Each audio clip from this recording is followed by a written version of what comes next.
नेहमी जिंकणं गरजेचं नसतं. कधीकधी चुकणंही थोडं मोठं असतं.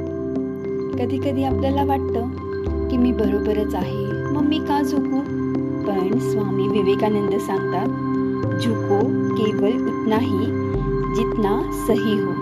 बेवजह झुकना केवल दूसरों के अहंकार और वहम को बढ़ावा देता है.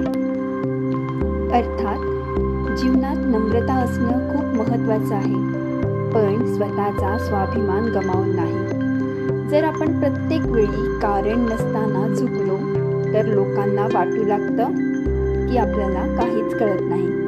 म्हणूनच लक्षात ठेवा, नम्र राहा पण कमकुवत नाही. आदर द्या पण स्वतःचा स्वाभिमान जपू. कारण खरी ताकद शांत राहण्यात असते, पण गरज पडली तर ठाम उभं राहण्यातही असते.